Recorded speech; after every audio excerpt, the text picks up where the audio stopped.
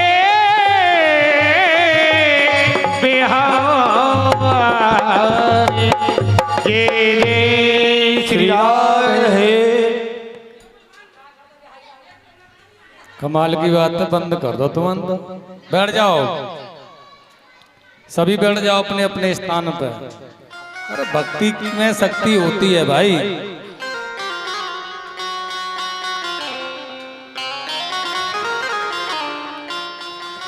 बोलिए वृंदावन बिहारी लाल की जय हो आनंद कंद भगवान की जय हो जय जय श्री श्याम। अब आराम से सुनो ना एक थोड़ी देर। हाँ, प्रेतमय धुंधकारी का उद्धार गोकर्ण जी ने करने का मन बनाया है। उसने कहा भैया अहम व्राता तयोमस्मि धुंधकारी तनामत, मैं तुम्हारा भाई हूं, मेरा नाम धुंधकारी है। उसके बाद का स्वैके नैव दोषेण ब्राह्मतम नासितम मया, मैंने अपने स्वयं के दोष से ही, स्वयं पाप कर्म करने के कारण ही ब्राह्मण तत्व को नष्ट कर दिया। शांति बनाए बैठ। मैं बहुत बड़ा पापी, दुराचारी, पाप करने वाला रहा, तो मेरे अंदर ब्राह्मणत्व नष्ट हो गई।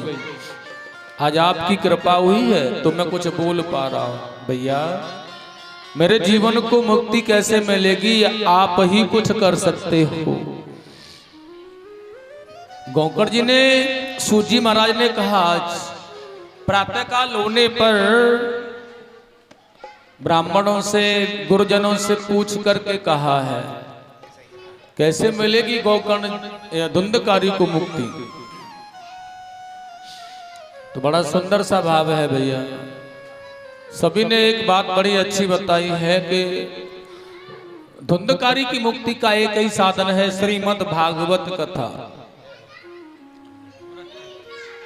अपने जीवन में से कितने भी प्रकार के पापों को नष्ट करने के लिए, माने कि प्रेत योनि में जाने वाला व्यक्ति भी अगर भगवान की कथा सुन लेता है तो वो भगवान के धाम के लिए चला जाता है।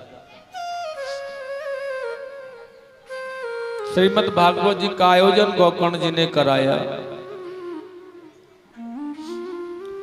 तो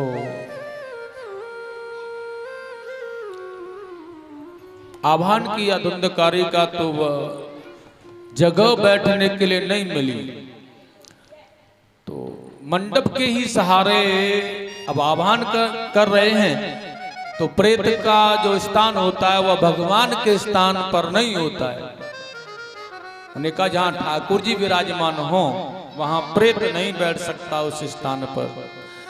इसलिए मंडप में लगा बांस था जिसमें 7 ग्रंथि थी, और उसी में जाकर के बैठा ये धुंधकारी और भगवान की कथा सुनी इसने। उन्होंने कहा एक एक दिन पर एक एक गांठ माने ग्रंथि को इसने फाड़ना प्रारंभ किया, ऊपर बढ़ता गया।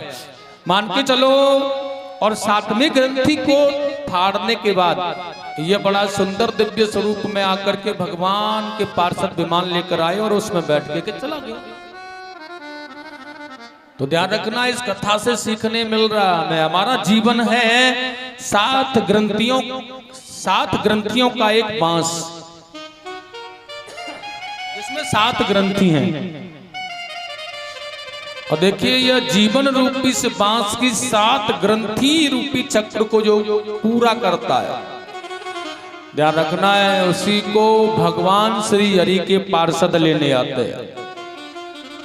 पहले सबसे पहले ऐसा नहीं धुंधकारी ने 7वीं ग्रंथि को फाड़ दिया चला गया। पहले दिन पहली ग्रंथि, दूसरे दिन दूसरी, तीसरी, चौथी, 5वीं, 7वें दिन 7वीं ग्रंथि का भेदन किया और भगवान के धाम के लिए गया है। इसी प्रकार से अगर हम अपने जीवन रूपी इस ग्रंथियों का भेदन करें, इन चक्रों का भेदन करें, तो परमात्मा से हमारा मिलन हो सकता है, अन्यथा नहीं हो सकता है। भगवान आ सकते हैं लेने, पार्षद मिल सकते हैं, लेकिन ऐसा हमें करना पड़ेगा। तो उसके बाद में एक बार गोकर्ण जी ने और कथा की धुंधकारी के चले जाने के बाद। उन्होंने कहा धुंधकारी गया है तो और सभी को जाना चाहिए।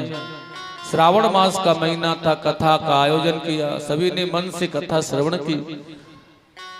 तो रघुकुल के स्वामी श्री राम के साथ सरयू में स्नान करते जैसे ही नगरवासी गए, वैसे ही विमानों में बैठ करके ये लोग यहाँ के गए और वैकुंठ की प्राप्ति की, मोक्ष का और मुक्ति को उन्होंने पाया। बोली राधा रमण भगवान की जय हो। और उसके बाद में बड़ा सुंदर सूत जी महाराज ने प्रसंग किया है। सोनकादिक ऋषियों ने कहा, यह राजा परीक्षित को जो कथा श्रवण कराई 7 दिन में, अच्छा जो राजा परीक्षित थे ये वृद्ध नहीं थे, माने इनको ऐसा कौन सा अपराध हो गया इनके जीवन में, जैसे कारण से इन्होंने यह श्रीमद् भागवत जैसे सत्य सरल साधन का अपने जीवन में उपयोग किया। ऐसा कौन सा अपराध इनके जीवन में पड़ा जो सुखदेव स्वामी ने आकर के भागवत रूपी औषधि से इनको मुक्ति और मोक्ष दिया। क्या पाप बना इनके जीवन में? उन्होंने कहा भागवत पापमय को दूर करने वाली है। तो परीक्षित ने किस पाप के कारण कथा को सुना? उन्होंने कहा भैया ये परीक्षित जो है ना, ये कुरु वंश में पैदा हुए थे, ध्यान देना। जहां पर धृतराष्ट्र के पुत्र थे कौरव, पांडु महाराज के पुत्र थे पांडव, और किसी द्वेषता के कारण और कलह के कारण इन भाई भाइयों में झगड़ा हो गया। और सूत जी ने कहा झगड़ा होने पर बड़े जो घर के बुजुर्ग होते हैं ये यही चाहते हैं कि किसी भी प्रकार से समझौता हो जाए और कलह शांत हो जाए। तो भीष्म पितामह द्रोणाचार्य कृपाचार्य आदि आदियों ने मिलकर के राज्य का बंटवारा कर दिया, विभाजन हो गया। इंद्रप्रस्थ के स्वामी महाराज सम्राट हो गए हैं धर्मराज युधिष्ठिर, और हस्तिनापुर साम्राज्य का युवराज हो गया है दुर्योधन। लेकिन एक बार पांडवों ने बड़ा अच्छा कार्य किया, राजसी यज्ञ जिसमें अपने परिवार के लोगों को बुलाया। तो दुर्योधन भी वहां गया था। तो उसे देख करके बड़ी ईर्ष्या हुई, इतनी सुंदर सभा, इतना अच्छा राज, इतना अच्छा घर। देखिए किसी दूसरे के घर को और सुख को देख करके जिसकी चाहना होती है कि यह मेरा होना, मुझे भी ऐसा मिले, तो यह पाप होता है। माने वही दुर्योधन होता है जो दूसरे के धन को हड़पना चाहे, या दूसरे के सुख को देख करके ईर्ष्या करे, या दूसरे के जैसा पाने की इच्छा करे। उन्होंने कहा वह दुर्योधन होता है।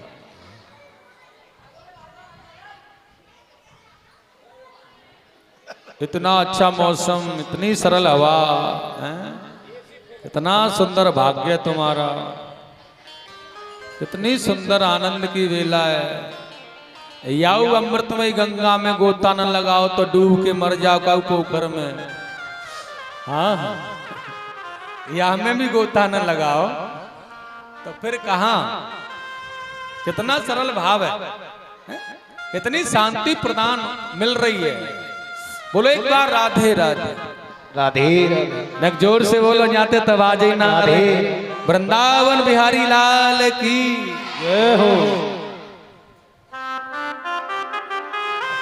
और ऐसे मौसम में कोई गरम गरम पकौड़ी बनवा के ले आवे प्रसाद में और चाय और दे दे लाए के साथ में, तो फिर तुम्हें कहो आनंद आवे। बड़ा सुंदर भाव। ईर्ष्या के कारण देखिए दुर्योधन को जब लगा, वहां से लौट के आया, द्रौपदी जी ने और 2 वाक्य कह दिए थे कि अंधों के अंधे होते हैं। तो बेचारा लौट के आया, नारी के वाक्य कटु होते हैं, अच्छा उसे सहन करना बड़ा दुर्लभ होता है।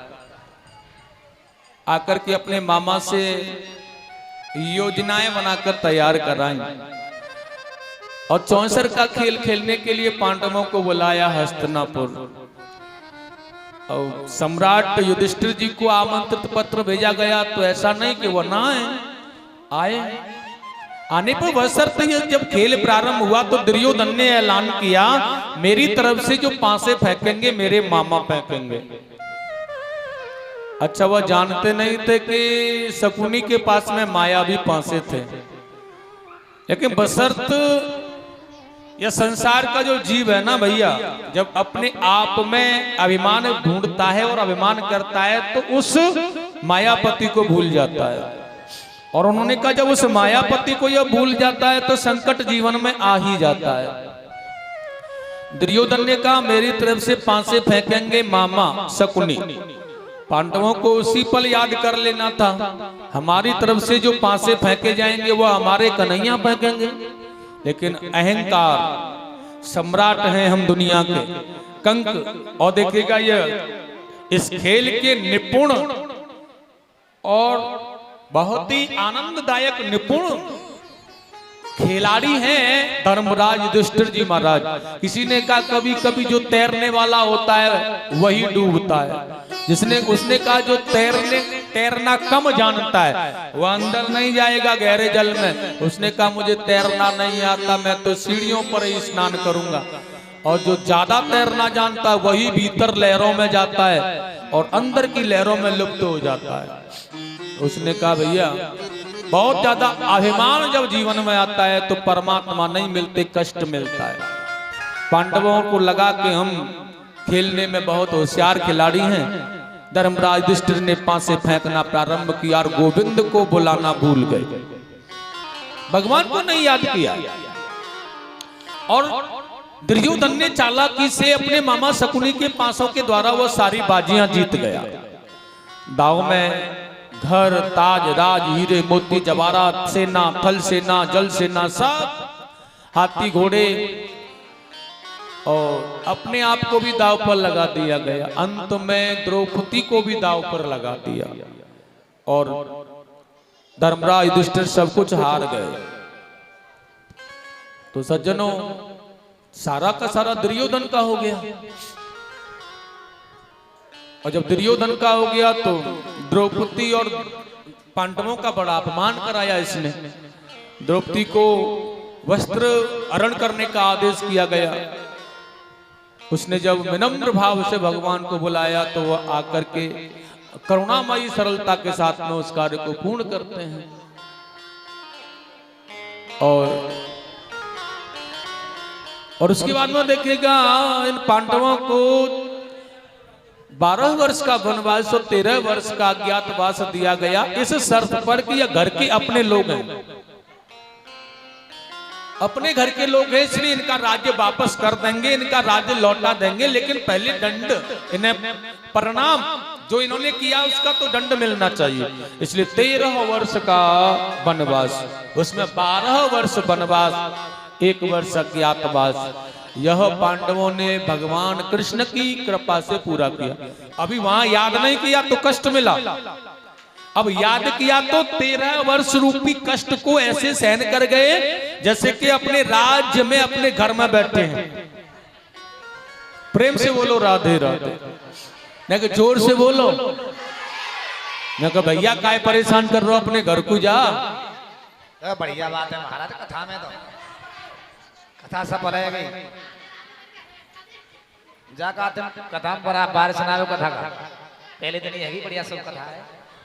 श्री राधे राधे गोविंद गोविंद राधे, श्री राधे राधे गोविंद गोविंद राधे, श्री राधे राधे गोविंद गोविंद राधे, गोविंद राधे गोपाल राधे, गोविंद राधे गोपाल राधे, गोविंद राधे गोपाल गोपाल राधे गोविंद राधे गोपाल राधे राधे राधे गोविंद गोविंद राधे श्री राधे राधे राधे गोविंद गोविंद राधे जय हो।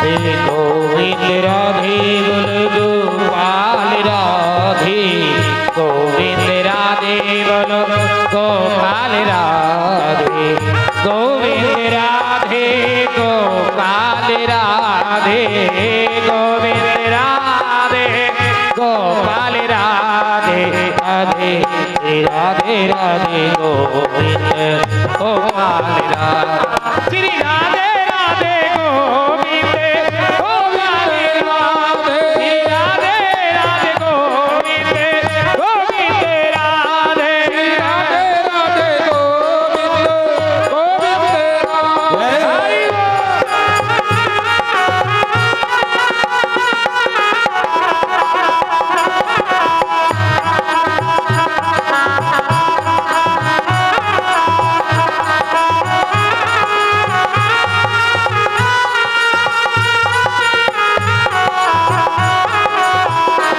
गंगा की राधे यमुना भी राधे गंगा भी राधे यमुना की राधे गंगा भी राधे गंगा जी राधे गंगा भी राधे बोलो यमुना भी राधे गंगा भी राधे यमुना भी राधे सरस्वती गिरबेरी राधे सरस्वती गिरबेरी राधे श्री राधे राधे गोविंद गोविंद राधे श्री राधे राधे गोविंद गोविंद राधे राधे राधे गोविंद गोविंद राधे श्री राधे राधे गोविंद गोविंद राधे श्री राधे श्री राधे श्री राधे राधे गोविंद गोविंद राधे राधे राधे गोविंद गोविंद राधे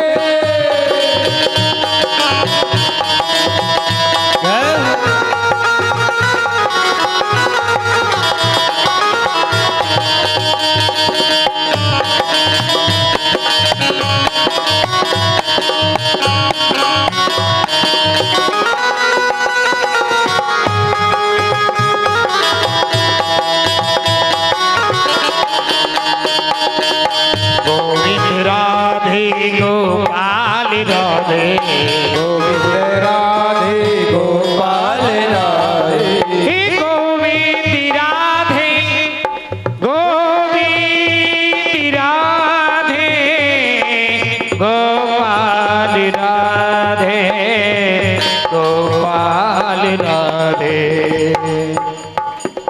श्री राधे राधे गोविंद गोविंद राधे श्री राधे राधे गोविंद गोविंद राधे श्री राधे राधे गोविंद गोविंद राधे श्री राधे राधे गोविंद गोविंद राधे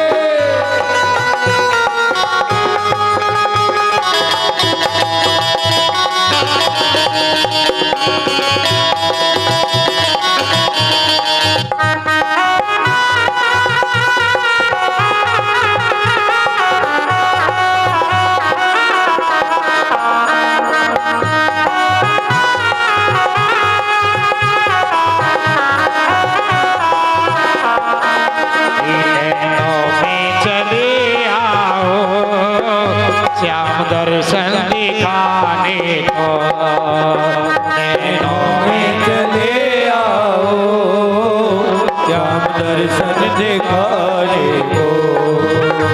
नैनों में चले आओ श्याम दर्शन दिखाने को। मेरे मन में मेरे दिल में समा जाओ लौट कर फिर जाने को। मेरे दिल में समा जाओ लौट कर फिर न जाने को। नैनों में चले जाओ श्याम दर्शन दिखाने को। राधे राधे गोविंद गोविंद राधे राधे गोविंद गोविंद राधे राधे राधे गोविंद गोविंद राधे राधे राधे गोविंद गोविंद राधे राधे राधे गोविंद गोविंद राधे राधे राधे गोविंद गोविंद राधे राधे राधे गोविंद गोविंद राधे राधे राधे गोविंद गोविंद राधे राधे। वृंदावन बिहारी लाल की जय हो। जे नाय बंद हो गया तो राधे रानी दाइयां गर्मी के मारे परेशान है सब।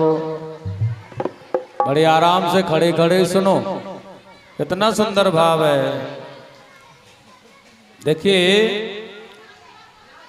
पांडवों ने बड़े सुंदर भाव में 12 वर्ष और 1 वर्ष अज्ञातवास का पूर्ण किया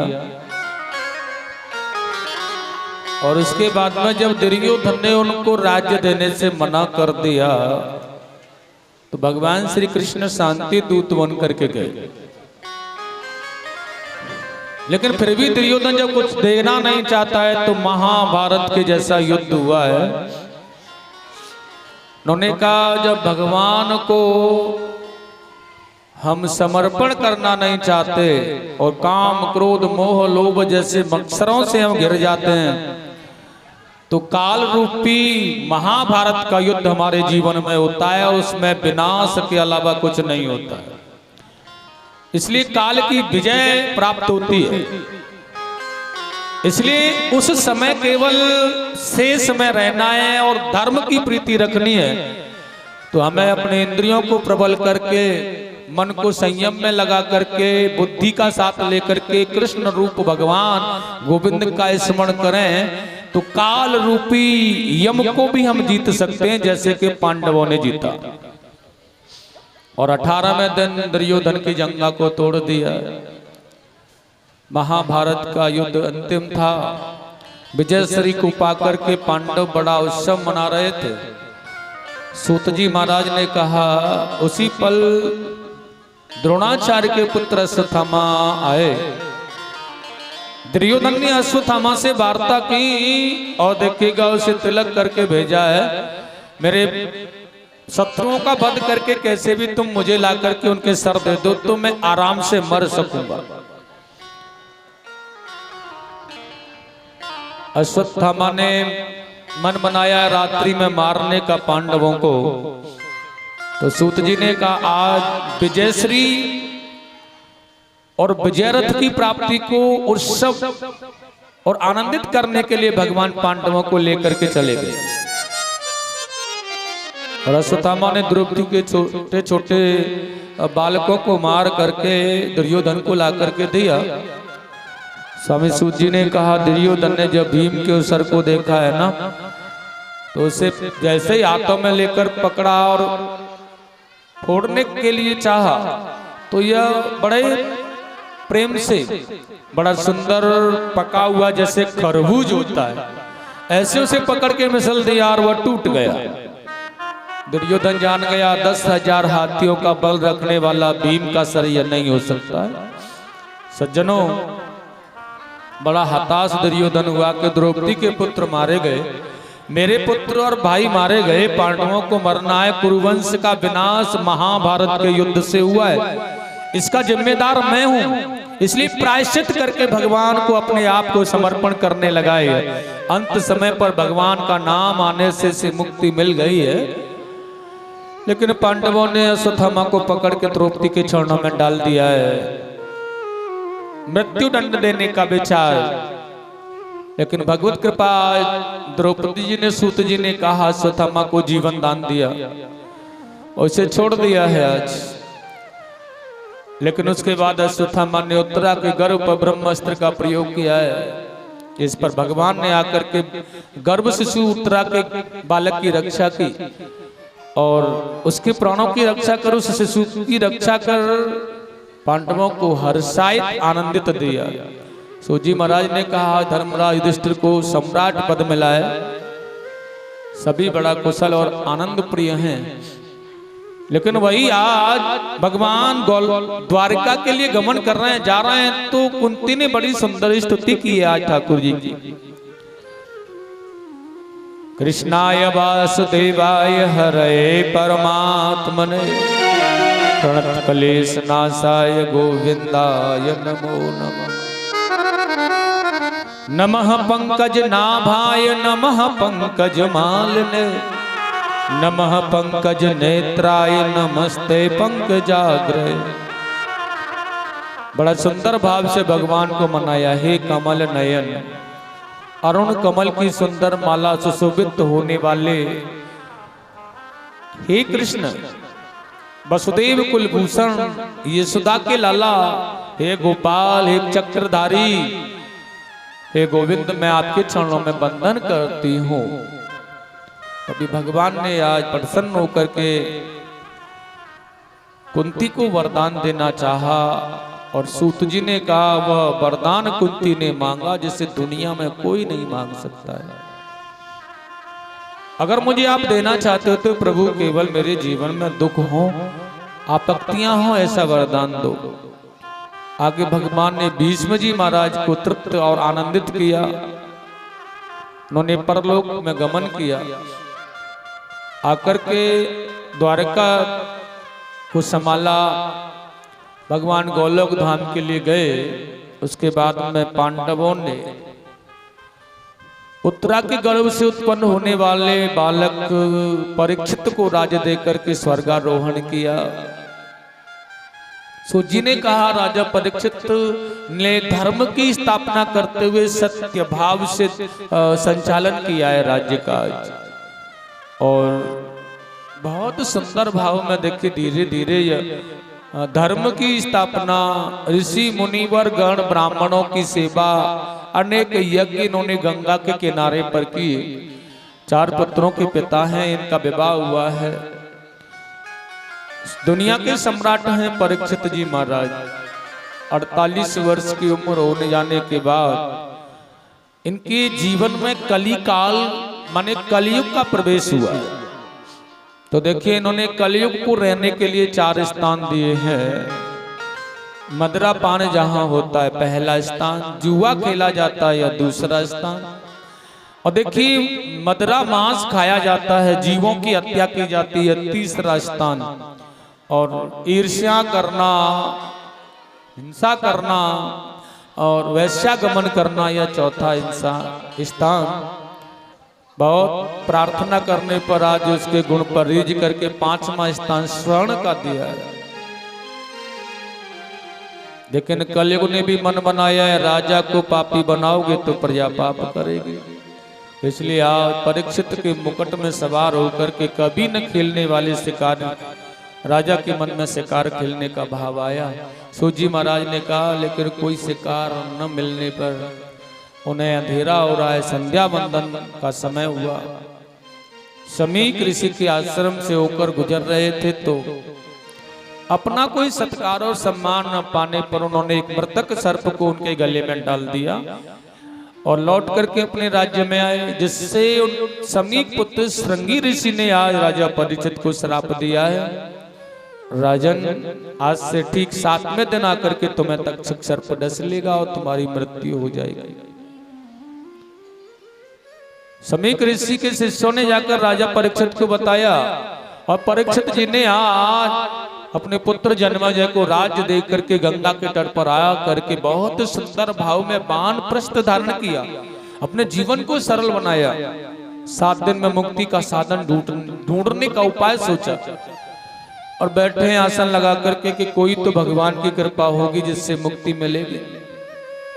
राजर्षि, महर्षि, वेदांती ब्राह्मण संत महापुरुष लोग आए, कोई भी 7 दिन में उपाय बताना नहीं चाहता है, और ना ही संभव है कि 7 दिन में मुक्ति मिल जाए। जन्म जन्म मुनि जतन कराही, अंत राम कहे आवत नहीं। संभव है कि 7 दिन में मिल जाए मुक्ति, असंभव भैया। ऐसा कोई अनुष्ठान उनकी नजर में नहीं आ रहा है कि 7 दिन में मुक्ति मिले। तभी कृष्णमय भगवान ने सुखदेव की समाधि को खोला और कृष्णमय सुखदेव परमात्मा राजा परीक्षित के पास में आए। सभासदों ने बड़ा सुंदर स्वागत किया है, और देखिएगा आज सुखदेव जी का बहुत सुंदर पूजन किया और परीक्षित जी ने, और एक बड़ा सुंदर प्रश्न किया है, गुरुदेव मैं एक असाध्य मरीज हूँ, ऐसी अवस्था में कान रूपी दोनों से दबा ले सकता हूँ, इसलिए मुझे 7 दिन में मुक्ति का कोई साधन बताओ। और बड़ा सुंदर आसन पर विराजमान है आज भगवान सुखदेव जी राजा परीक्षित को कथा कहने के लिए और उनको मुक्त करने के लिए 7 दिनों में तत्पर कल्याणमय भाव में बैठे। आइएगा भगवान सुखदेव जी को थोड़ा सा नमन करेंगे, सब प्रेम से बोलेंगे सुखदेव भगवान की जय हो। बड़े प्रेम से बोलेंगे भगवान सुखदेव जी के लिए। हर की कथा सुनाने वाले, जय हो। सभी प्रार्थना करेंगे प्रेम से। मन का मोह मिटाने वाले, तुमको लाखों प्रणाम, तुमको लाखों प्रणाम। हर की कथा सुनाने वाले, प्रभु की कथा सुनाने वाले, तुमको लाखों प्रणाम, तुमको लाखों प्रणाम। जय हो।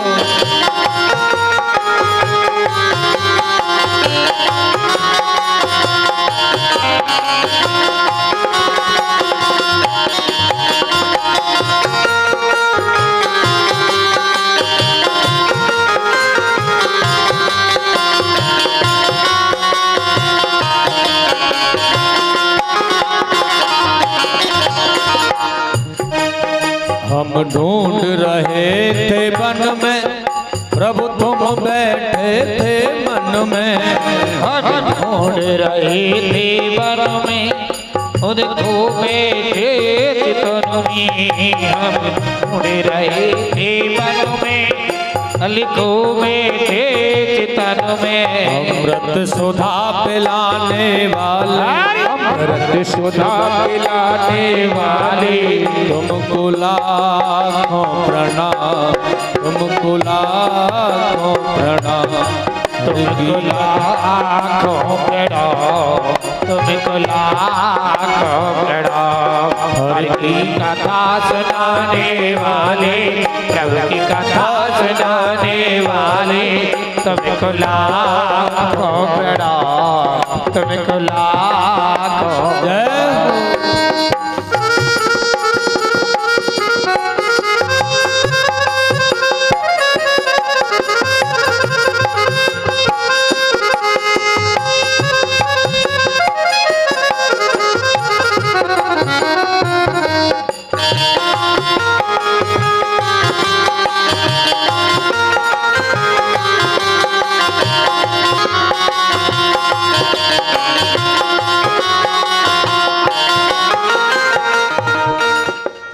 लेकर विष का प्याला, जा रहे थे यम के गाला। हम लेकर विष का प्याला, जा रहे थे यम के गाला। हम लेकर विष का प्याला, जा रहे थे यम के गाला।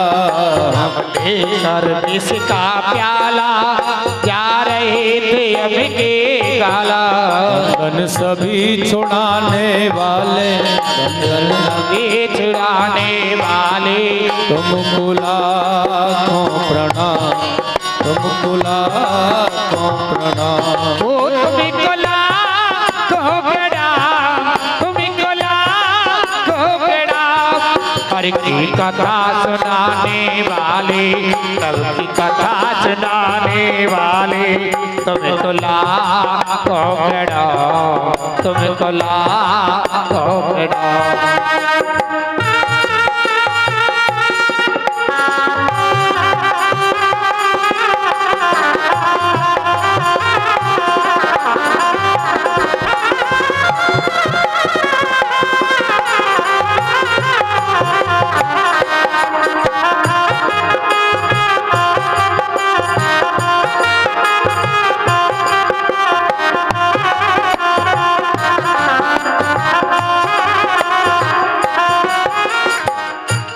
हर की कथा सुनाने वाले, अमृत सुधा पिलाने वाले, तुमको लाखों प्रणाम, तुमको लाखों प्रणाम, तुमको लाखों प्रणाम, तुमको लाखों प्रणाम, तुमको लाखों प्रणाम, तुमको लाखों प्रणाम, तुमको लाखों प्रणाम, तुमको लाखों प्रणाम।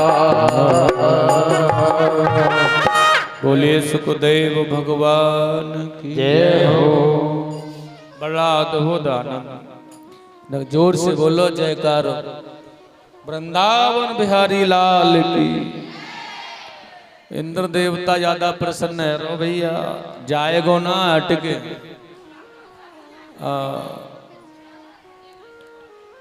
और सुखदेव जी महाराज का दिव्य आगमन। राजा परीक्षित ने प्रश्न किया, हमारे जीवन में विषयुक्त भरा हुआ है और इसे विषयुक्त भाव को नष्ट करने के लिए अमृत सुधा पान कराना जरूरी है। इसलिए 7 दिन में मुक्ति का साधन ढूंढने के लिए आए हैं। आपके पास कोई उपाय हो तो बताओ। ध्यान रखना है, जीवन रूपी जो यह भाव हमें मिला है, इतना सुंदर सुगढ़ रूप, माने कि जो समय हमें अपने जीवन में मिला है, इस जीवन को नष्ट होने के लिए 7 ही दिन का समय बाकी है। क्योंकि इस पवित्र पावन जीवन को नष्ट होना पड़ेगा इन 7 ही दिनों में। इसलिए राजा परीक्षित को साप लगने का मतलब है 7 ही दिन। क्योंकि हर परीक्षित कौन है? उन्होंने कहा भैया संसार में आया हुआ हर जीव परीक्षित है। मैं आप ये सब संसार में भेजे परमात्मा ने जितने भी जीव हैं, ये सभी परीक्षित ही हैं और सभी परीक्षित को 7 ही दिन में मरना है। होने का वह समय भी कितना लग जाए, वर्ष कितने भी हो जाएं, मरने वाले 7 ही दिन हैं। काल इन 7 ही दिन में आएगा। उन्होंने कहा तक्षक आकर के डसेगा परीक्षित को। तो ये तक्षक कौन है? उन्होंने कहा ये हमारा काल है ना, जो जरा रूपी मृत्यु को ग्रास करने का प्रयास करता, वही हमारा काल तक्षक रूपी सर्प है, जो कि हर जीव को आकर के डसेगा और हर परीक्षित की मृत्यु 7 दिन में होगी। इसलिए करना क्या है? उन्हें कहा काल रूपी तक्षक आकर के डसेगा और ले जाएगा तो नरक में जाना पड़ेगा, यमराज की यातनाएं भुगतनी पड़ेगी। तो मरना तो पड़ेगा, जाना तो है, लेकिन उसे क्या करना है? उन्हें कहा इस 7 दिनों में इतना भजन करना, इतनी कथा सुननी है कि वह जीवन सरल हो जाए और मुक्ति मिल जाए। फिर यमराज नहीं आए तो हैं, लेकिन भगवान आए, उनके पार्षद आए लेने, तो जीवन सरल हो जाएगा। बोलो राधे राधे। आज की कथा को यहीं विराम करेंगे।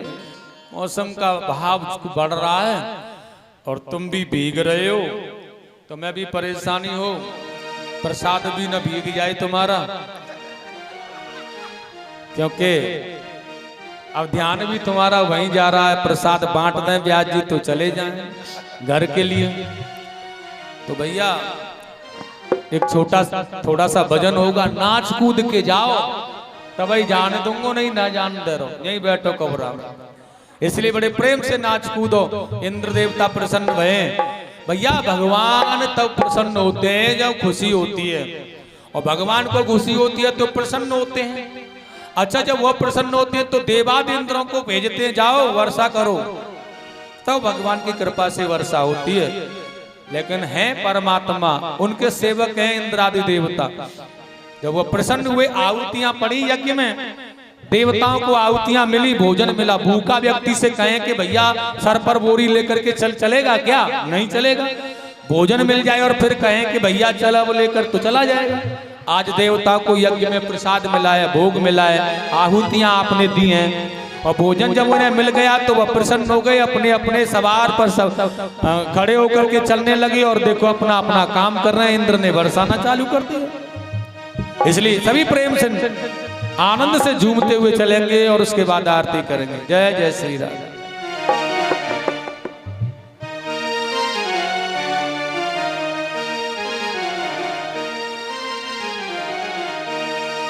बोली वृंदावन बिहारी लाल की जय हो। हरि मिले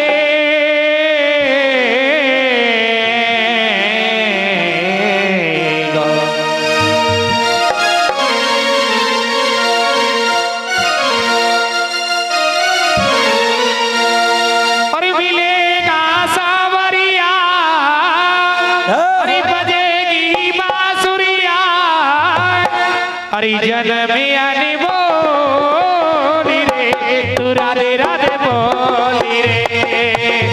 जन में आने बोली रे, तू राधे राधे बोली रे। जन में आने बोली रे, तू राधे राधे बोली रे।